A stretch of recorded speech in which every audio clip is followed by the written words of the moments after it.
We are in Korompoi area in Kitengela town, of course in Kajiado County, where we've come here to visit a farm belonging to a young man by the name Amos Munene, who will take us through French beans farming. He practices French beans farming, and for those people who've been asking about French beans, this is the episode for you. So today we are going to go through a lot of things with regards to French beans, the costs involved. If you're thinking about doing French bean farming, this is the opportunity for you to, do your calculations to know whether this is a profitable venture for you, so that at the end of the day, when you're starting, at least you have an idea of how to start, what needs to be done to maintain, and also at the end of the day, what is the market for French beans. So for those people who don't know, French beans are originally from Peru and Colombia. And you may ask yourself why they're called French beans. Now, the reason is the explorers who went to these countries took part of these beans and took them to Europe and Africa. And they became so common in France. And that's why they are known as French beans. This is Africa Farming. And as always, you know that this channel is focused on new generation farmers and new entrants in farming who are willing to learn new farming practices. So take a second or two to subscribe and hit on the notification bell so that YouTube can always notify you whenever we have a new video released. And to our subscribers, asanteni sana for always keeping it locked to Africa Farming family. And for those people who have not joined, just join. It takes a second, just clicking on that red button there called subscribe. So now let's go to the farm and introduce our host today. His name is Prince Kid Amos Munene, aka Prinka TV. Yep, so as I told you, we have Prinka TV here, aka Prince Kid Amos Munene. You guys have just known him through his YouTube channel, Prinka TV, and you saw one of the challenges that we posted on our YouTube channel. He's also a farmer, a young farmer at that, and he's here. So, karibuni sana wenzangu, wakulima wa changa. Welcome aboard. This is called Kitengela Farm. In Kitengela Farm, we do some few farming activities, of which I'll be taking you through. For today, we are going to cover French beans. Yes. And of course, we are going to have maybe another episode on onions or something else. So I go by the name Prince Kid Munene. That is what you find me across board, WhatsApp, Facebook, YouTube, Snapchat. Lakini Snapchat nilisikia ni ya mademu ya kupiga picha. Kwa Snapchat, unajiwekeanga zile vitu. Nilisikia ni ya mademu ya kupiga picha. So anyway, but across board, you find me as Prince Kid Munene. But on YouTube, you find me as Prinka TV.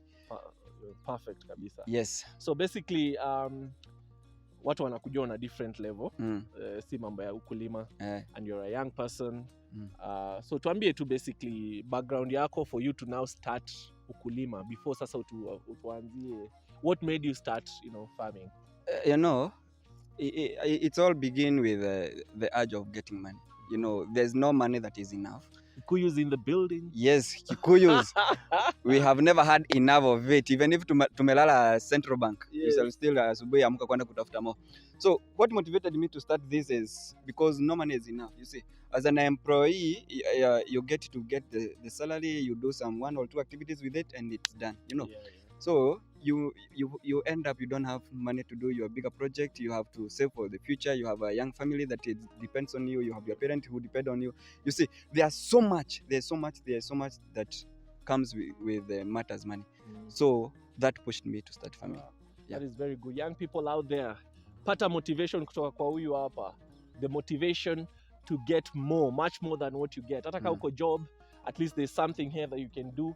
And we can see here there is a lot of French beans. So hebu tuambie sasa, there are people out here who are interested. Nimepata ma comments, people are DMing us asking, how do you do French beans farming? Because they are interested in that. So tuambie sasa, take us through. So French beans, all these from zero. So to assume ndo huyu unataka kuanza. So to begin with, you must have land, of course. And actually, the good thing with French bean is that you can do it in even a portion of 100 by 100. Yes. As long as by 100 utakuwa na target kupata kiasi. You'll be targeting. French beans zinatoa.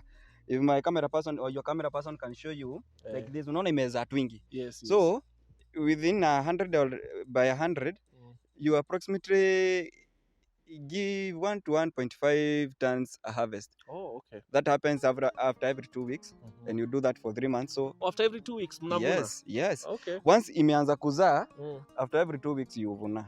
That's nice. So you must have land, Number 2, you must have adequate water or enough water. Number 3, you must have a person mwenye anakaa nayo. Okay. These are one of the most delicate plants that we have. Inataka kuangaliwa sana. Okay. Shikilia tu hapo. So I want you to take us through how it starts before ifike penye iko hivi sasa. So I think to move kidogo to some prepared beds already. Okay. But I'll take you through the process of preparing a bed. So iko hiyo side ingine. Iko pale hivyo. So roughly mmepanda what size hapa? Hapa tumepanda 4 acres. Tumeanzia huku juu, huko chini. But of course leo we shall just show them. Yeah, for your portions too, pole. Different portions. So these are known as beds. To prepare a bed, you just do the normal ploughing, and if you have some manure you spread, then you plough. In this case, unaweza tumia the normal manure ile tu ndio tunapata kwa ng'ombe or pigs from chicken, but then if you use chicken, you must give a certain amount. It's not guaranteed that kuku inakuwa much stronger, so it may burn your seeds. Okay. Yes. Okay. So another thing, lazima uteki mchanga yako ikapimwe so that you understand the pH and all that. So roughly inatumia pH gani? Mostly not more much of alkali, ni more basic. Ni more basic. Yeah. So okay.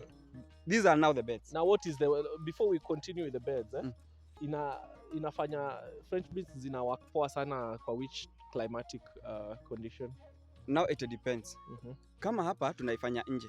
Yes. If you are doing it outside, ni lazima ukue on a kind of warm climates yenye has no much rainfall, lakini iko kidogo short rain. Kwa sababu kwa harvesting, when grading you must have the most refined harvest. Yes. So with the rains and all that, inasumbua kidogo. So we tend to do farming on French beans on climatic areas that are warm. So tuambie sasa kuhusu hizi drips. Naona kuna ma drips hapa. So after ploughing, so you now raise the beds. Number 1, the reason as to why we raise the beds up is to avoid wakati kuna maji mingi isiflood. Yes. And we use drips. In wherever we are located, we use drips because they are the best one to feed the French beans. So hapa mko na borehole? Tuko na borehole. Iko pale hivyo nyuma yako. Yeah. And we water seedlings zenyewe, the seeds zikiwa chini ya mchanga, we water twice a day. Twice a day. Asubuhi na jioni.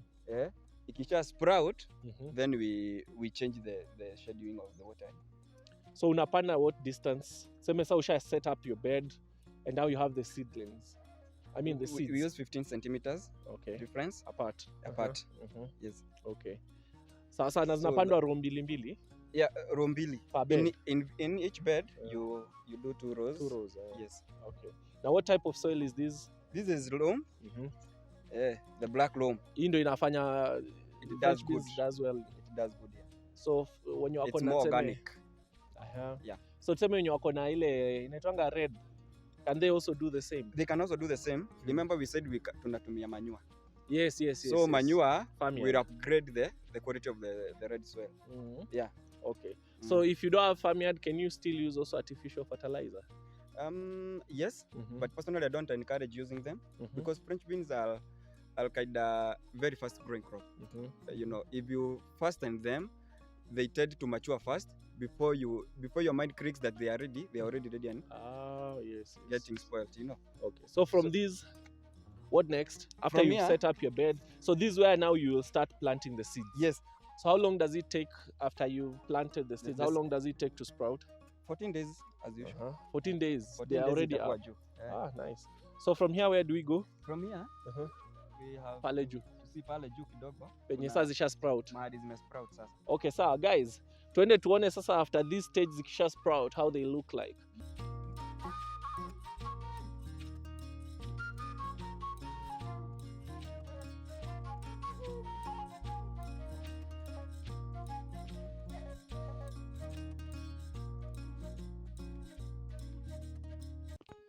Yep. So tuambie hapa pali tuko sasa. Now, after prepare bed na tumepanda, this is what we get now after 14 days. Actually these I think they are if not around 20 days old. Easy. Tangu zipandwe. Tangu zipandwe na mahali zimefika roughly 20 days. And you see now they have sprouted, they are very healthy. Zinakunywa maji kama kawaida na that is it. So zikishamea zinakaa.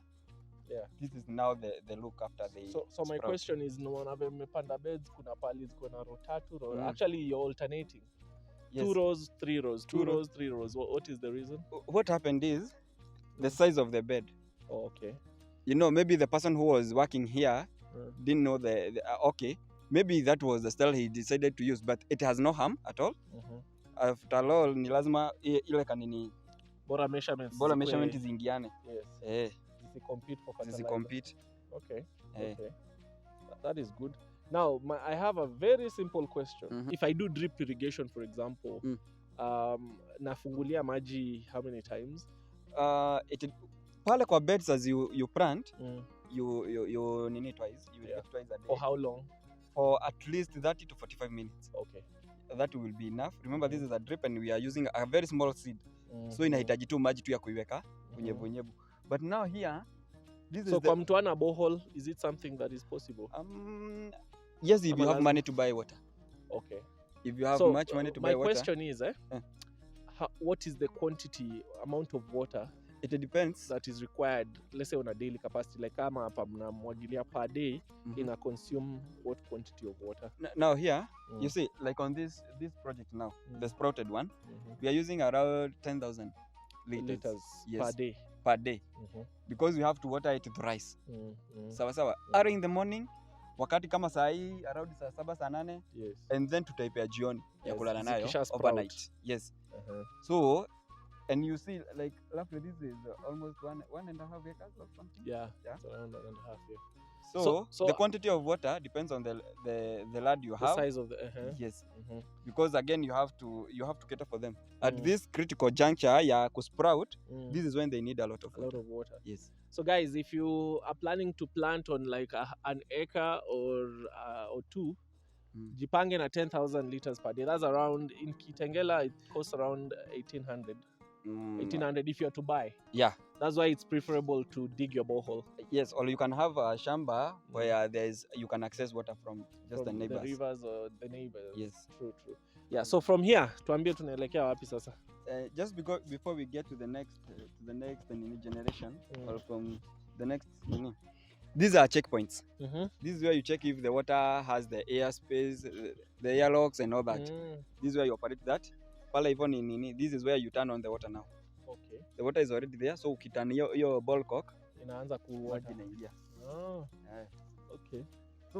So tuteremke from sasa hapa penye tumetoka tunaenda. Now here there's another critical thing we do after this. After this, ukiangalia in this portion tuko na mahindi imezunguka. Yes. What is the purpose of this maize? The purpose of this maize, if you remember, kwa the preparation of beds and all that, I said mambo na greenhouse and all that na rain na nini. The purpose of this maize is not hatujafanya intercropping. These serve as weed brokers. Windbreaker, yeah. Yes. So that we do not have ile kusuaguana kwa maharagwe. So that it doesn't have those spots. Yes. To have the refined product. Because those kusuguana and having those woods lowers the quality. When we come on grading, inapunguza quality. Inakuwa grade ya chini sana. So hii mahindi hata either way, hata kama mnatumia kama windbreaker, si mnakulaga. Sasa ikikomaa tutafanya aje baba? Ikikomaa tunakula. So nimeona unatoa weeds Naona unatoa weeds. Tell us about weeding. French bean doesn't take much on weeding. Haitaji weeding mingi. You just come, lakini you must be very careful because unangwanga. If pale kungekuwa kumeatadiwa, I would have shown you. We start working on the weeds zikiwa tudogo kabisa. So that wakati inafika huko juu ina crowd hapo, alafu weed has no sunlight, so haimei tena. Yes. Inact kama mulching. If you remember something, nakumbuka mulch. So weed unaingia juu sasa kamemea kamoja. Yes. Okay.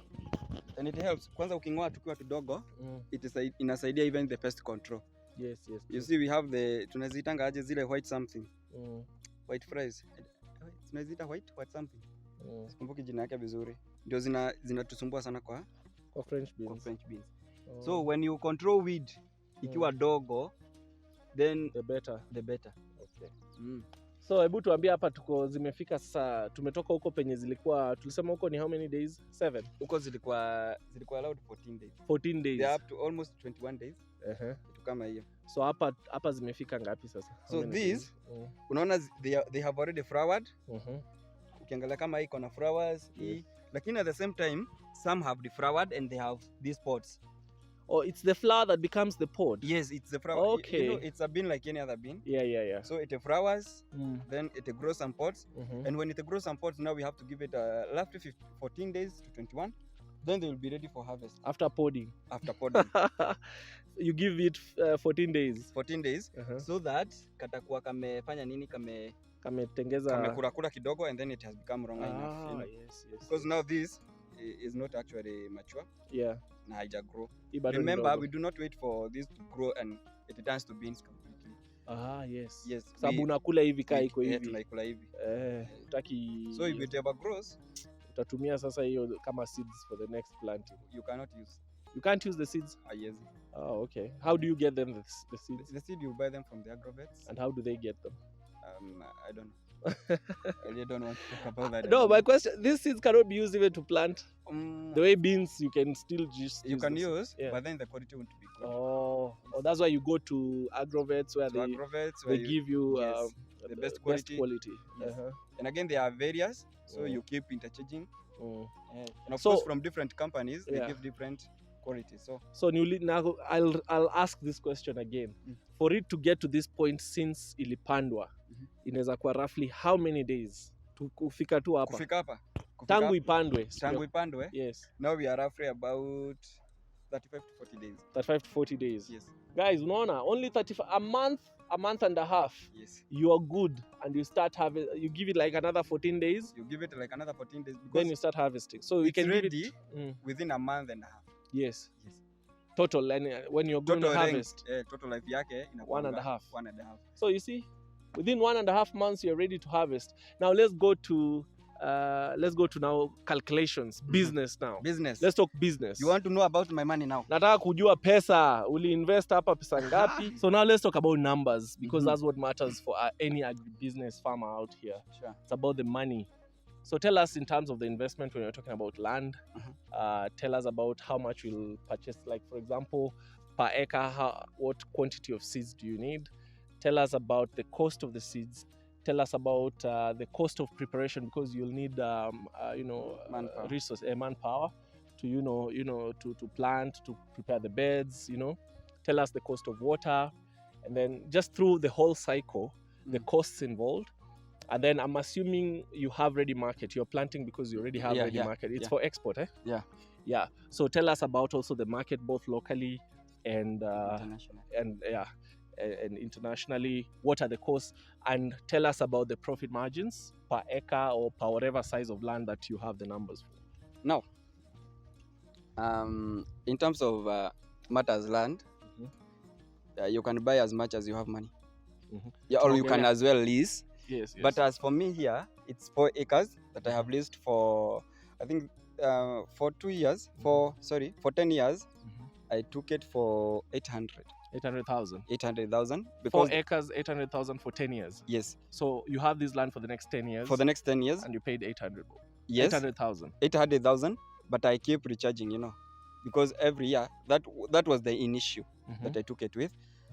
But then that is an lower cost, because whoever gave me the land was a friend of mine. Okay. Yeah. So guys, look for friends who don't use their land. They can be able to lease to you. And of course, it was a good deal for them, because the land was idle. Yes. So making a coin from it, then it made a lot of sense to them. So now my question is, on that leasing, young people don't have 800,000. So in terms of that 800,000 is for the whole 4 acres? Yeah, the whole 4 acres. But you said we can still do this in an acre. In an acre, in 100 by 100. So let's talk about the 100 by 100 when we are starting out. 100 by 100 would roughly cost you how much in terms of leasing? Again, that depends on where you are.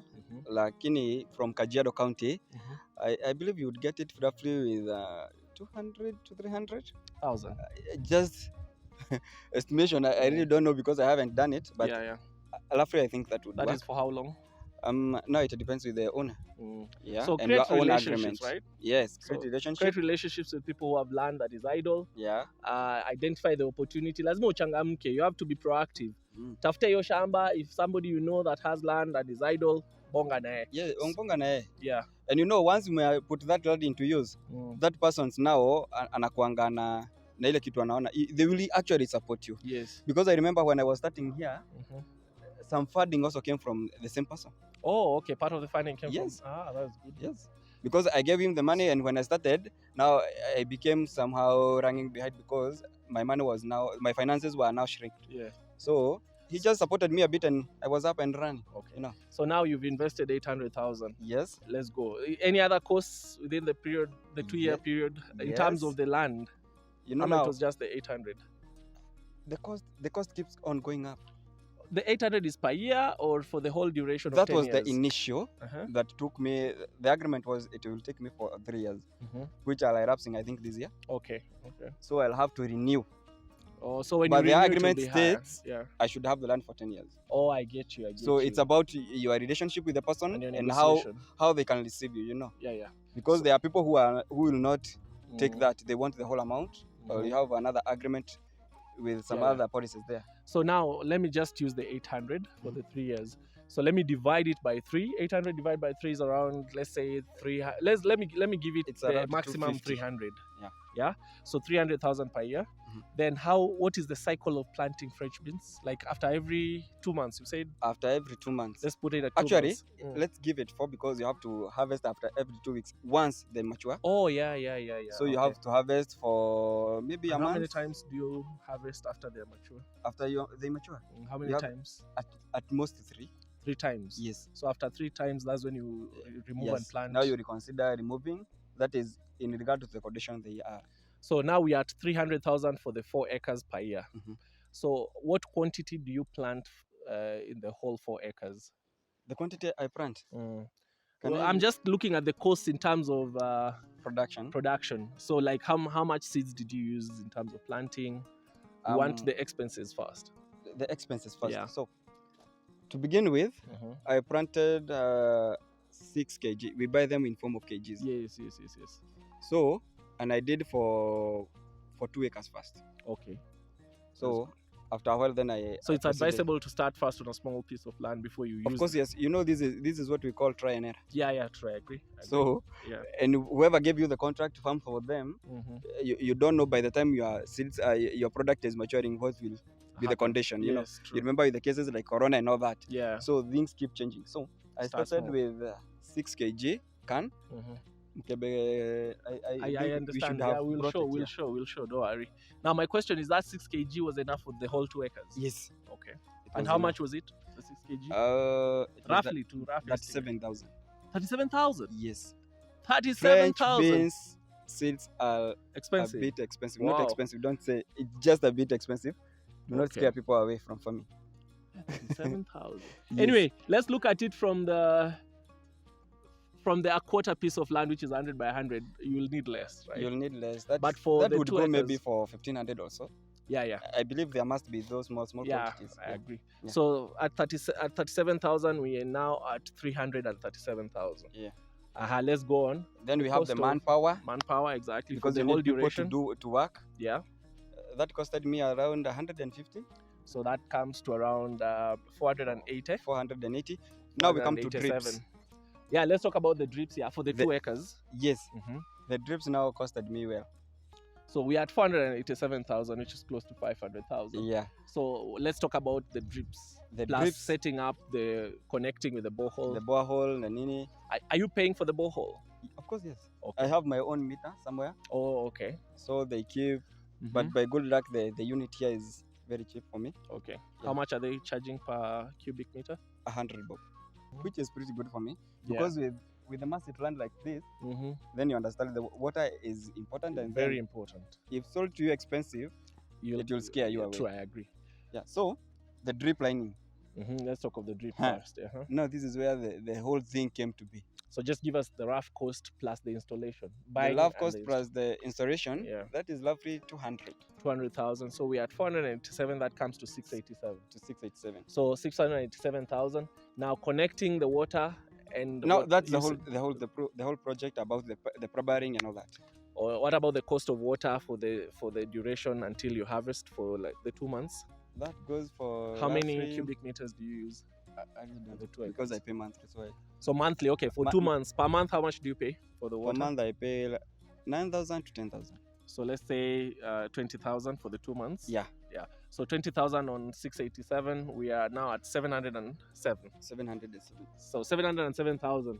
What is the next cost? Now, the next cost is about the cold room. You must make a cold room. A cold room. Yeah. You You need a must- cold room. Eh? Yeah. We'll because- show you the cold room. Yeah. We cannot really go inside because it's There are some grading happening. yeah. So You don't have but we'll to- just show from outside Mm. so that you see the cold room, how it's made. Yeah. Talk about the cold So room. the cold rooms, you buy the charcoals, you buy the mesh, the wire mesh, Mhm. and what else? And then the ribbon. Okay. Yeah. So that's around. That costed around 20 to 30K. So let's take the upper limit, which is 30. Yeah.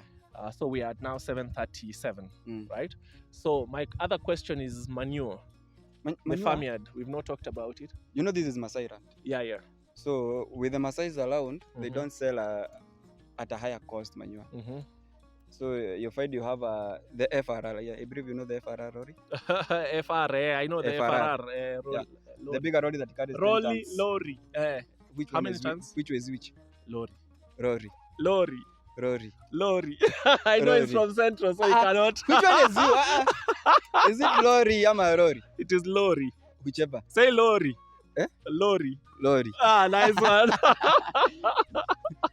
So 6,000 that comes to, and you just use that one. How many do you use? no, it depends with the size of that. Like for We are here, talking of the 2 acres now. the 2 acres, Yeah. I just used one. One. Yes. And it's 6,000. So we're at 737, so it comes to 742. 42. 43. 743. Yeah. Uh-huh. Because actually it's about anyway, that's another story for another day. So 743 plus, does that include the cost of transportation to the farm? That's why I wanted to come, because Uh, I once again used a friend's lorry oh yes, to to bring it. transport. So you just I fueled just it. fueled it for 2,000, Uh-huh. and that's 6,000. Yes. That is good. So if you're to hire a lorry, how much would it be? I haven't really done that, but I don't know. I Okay, don't know. fine. Let me Let's not just give use your that. course. Basically, make friends who know people who know people. Isn't it? Yes, know people who know people, so that you know people who know people. Exactly. So now I know him. I'll And be I know asking- director. You know. And you know director.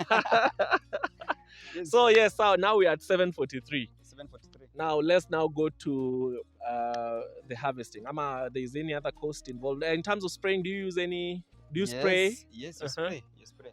Cost of that? But you spray in accordance to the pest. Yes. You know, because now here we have to control pest alone. Yes. Yes. Uh-huh. And yes, but on spraying is not much. Roughly 10,000 10,000 for the whole period. Yes. Yeah. So that comes to around 753. Mhm. Now we are at 753. Let's talk about cost of labor, because you need somebody here. Yeah. You've said that when you started, you said you have somebody here. Yeah, who I have someone keeps- here Yeah. who keeps in check. Mhm. And again, you see, I need a knowledgeable person, a resourceful person Mhm. who can manhandle everything. You know, Yeah. because we need like with the dripping, you don't. You need people who have Yes. watu wamekula ugali. Watu wamekula ugali. But then I've actually seen some a few, ladies. yeah. Yeah. But again, for them, natumia kuharvest Yes, nini na nini. kupanda. Because that, you know, women are very much careful. Yeah. So wao kuharvest, it works good for them. But for a Mm. man kumwambia hado hapa, my friend anavuruta crate, Yes, you know. yes. So unapata hasara. So every person has their own role. Yes.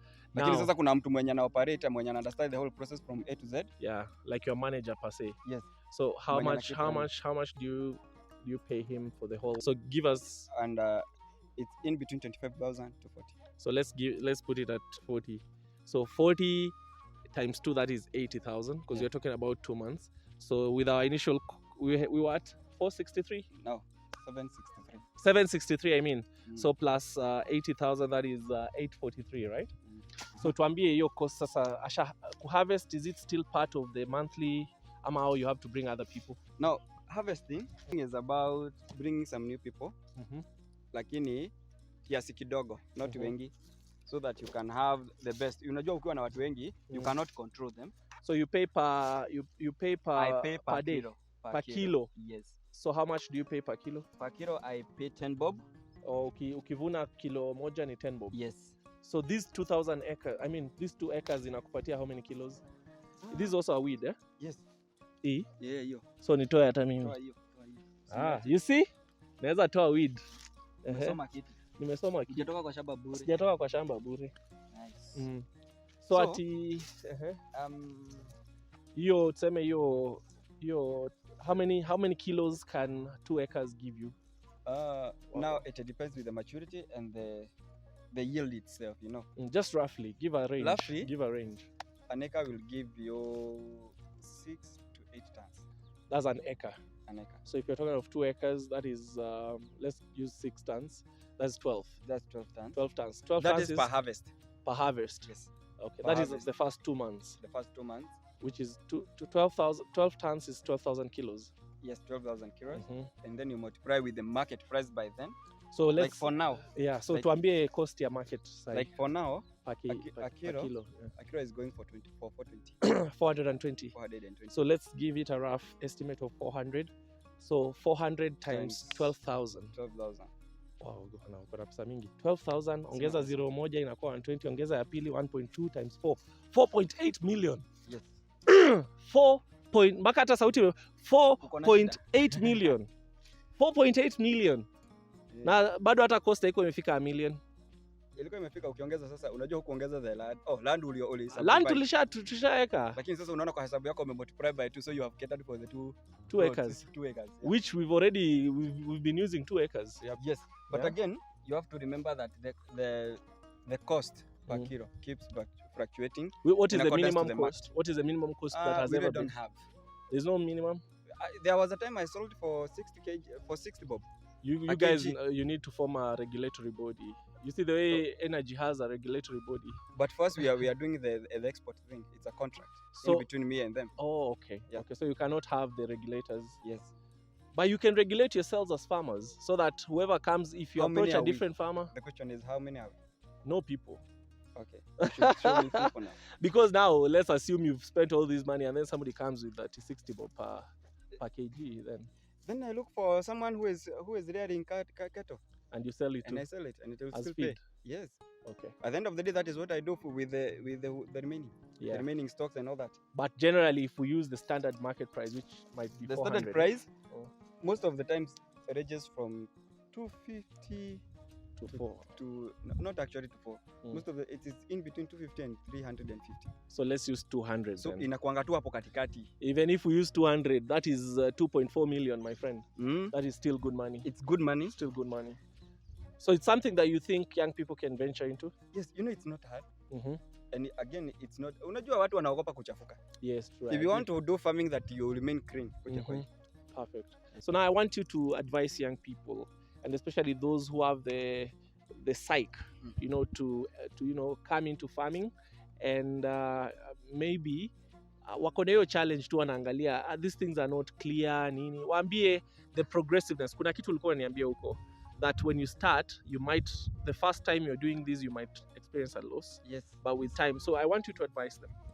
Ile realistically, hata unaweza ishika. So, the truth of the matter is, when you start, it's not a guarantee that you'll make any profit because the start itself is expensive. Yes. Like tumefanya hizo mahesabu, if you add the 800 plus the 800, all that, which you do once. Yeah. So hiyo ni cost inakukaria as you start. But again, hii ni kazi. And if you fear risking, you'll never gain. So you take a risk. And again, ukianzia inaweza kupeleka kidogo kwa kando, but again with the second turn now, you recover. You recover because now you have less expenses, you are much experienced, you know where to do what. So inakuinua. And this is for the young people like me. I'm just 32. I'm just 32, imagine. 32 getting 2.4 million in 2 months. I'm just 32 Na si ati yako tu na French beans, ako pia na onions pahali hatujaongelea, but anyway. Na mtu asilalia masomo by the way. Yeah. You know, for your information, I hold a degree in accounts and I'm a journalist by profession. I hold a degree in that also. So, usilalia makaratasi. Karatasi achana nayo. Karatasi achana nayo. And I can tell this for free. Unaona mtu kama uko na karatasi zako, kama unataka kuishi maisha mbaya, lalia hizo karatasi. Kaa tu ukiziangalia. Because for instance, people are graduating daily. Where are those offices zenye ziko empty zinawagoja waabsorbiwe hapo? Haziko. So, fanya kitu kama hii. Na nimesema kama wewe ni youth na unataka kazi yenye ni safi, lakini huyu jamaa pia akuange serious. Bro, si tunaabushi mtu kwa barabara ati twende kwa shamba. Nilimambush leo, tumepatana nikamambush, we have to go to your farm. Sasa ndio maana unaona ako ameng'ara hivi. Ukinipata hapa na kabuti ya white na gambuti zingine na mimi uvaa. So yes. So hiyo kitu iko fit hivyo. One last thing. How do you get the market? How do you, because umesema kuna mtu amekupatia contract. How do you source for the contracts so that you just don't end up planting and not getting the market? How do you source for market both locally and internationally? So as nikianzia, when I was starting, I never knew about the contract and anything. I was doing for ile kubahatisha, thinking that the local market would absorb. Yeah. But by then, I was supplying a bigger supermarket here. So I was selling them the onion. So I thought if I do French bean, I can as well sell to them. But in the Mideast, then I found another friend of mine who was doing the same. So he directed me, he told me there's this and that, people are doing this and that. I felt it was a good deal. Then I ran with it. Sasa tuambie sasa hapa watu wanataka kufanya French beans. How do you get the contract? The contract? The contract now you access those companies. There are so many companies that are selling French bean for export, for local consumption, you know. All those. You just have kujituma utafute. Usigoje ati itakujia. Unatafuta wapi? Kila mahali. Kila mahali ni wapi? Kwa mitandao, meet those people who are doing the same thing. You see? Yes. You see, like me and you are YouTubers, right? Yeah. What brought us together in the first place before we came to this? It was YouTube. Yeah. People with the same mind. Yeah, true. So as you work with people with the same interest as you are, you find yourself getting exposed to other things. You know, kama nikikuja, you showed me some things, do this one, this, you know, that way. Huwezi kaa peke yako. No one is an island, you know. Yeah. Anyway, so I hope you guys have learned a thing or two about French beans farming. So if you're interested, nimepata some people asking about French beans. I hope this episode has helped you, and especially the calculations with regards to the cost and the income after that. So it's something that you can think about. Remember, the costings that we've given you are inclusive of the startup costs, which are sometimes just one-off. So with your subsequent harvest, whatever period, you will never experience those costs. So chances are high they'll always be more lucrative as you go by and even as you keep planning. So utaambia nini mafans? Kabla tufunge. Don't give up. Ile kitu nasikia unaweza fanya. Kimbia na ile kitu wewe unaona inaweza kusaidia. Kimbia nayo. Take the risk. So tunamalizia hapo. And until next time, hapa tunasemanga changamka na ukulima. Tuende basi. Until next time, changamka na ukulima. Bye bye.